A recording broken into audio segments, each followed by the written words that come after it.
En deuxième partie d'émission, on parle du Soudan du Sud, où le conflit a créé un autre phénomène, le discours de haine que l'Organisation des Nations Unies, l'ONU, qualifie de dangereux pour les efforts de restauration de la paix et de la stabilité dans ce pays.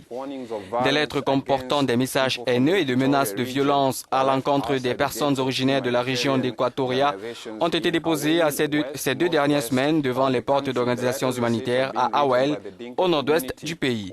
Elles auraient été rédigées par des fils de la communauté Dinka qui demandaient aux Équatoriens de partir à défaut de se faire tuer. La disparition d'un membre de la communauté équatorienne et la multiplication de ces lettres de menaces à l'encontre de la communauté dans le nord-est du pays, eh bien, près de 100 travailleurs humanitaires ont été évacués de la région. On écoute la porte-parole de la Commission des droits de l'homme des Nations Unies. Écoutez.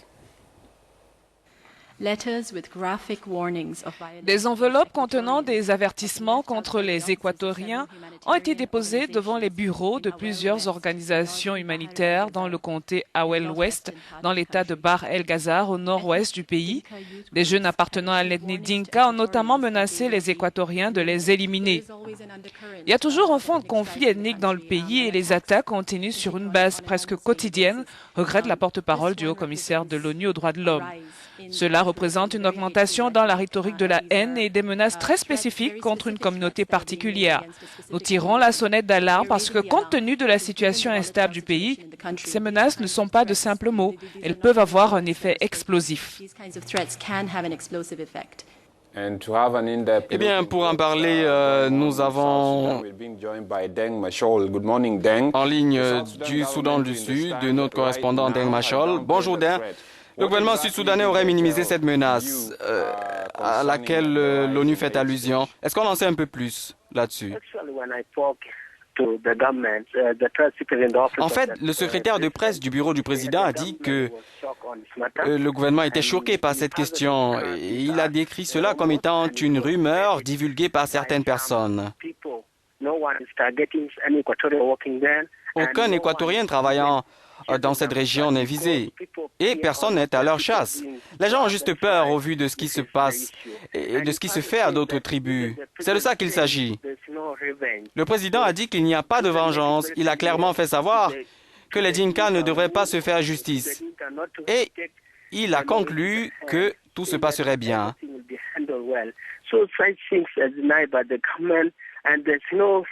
En clair, le gouvernement a donc rejeté toutes ces informations, mais il n'y a pas eu de condamnation formelle.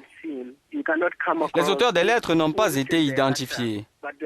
Elles ont été publiées dans des localités comme Lawel, au nord de la région du Bahr el-Ghazal. Le Premier ministre éthiopien est attendu à Juba à la fin de cette semaine. Que va-t-il faire au Soudan du Sud?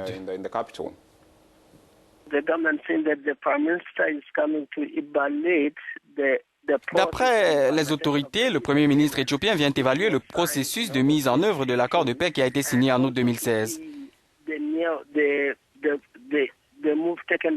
Il vient aussi constater les avancées de l'initiative prise par le gouvernement de transition de nommer Taban Dengai comme Premier ministre, comme premier vice-président en remplacement de Riek Machar.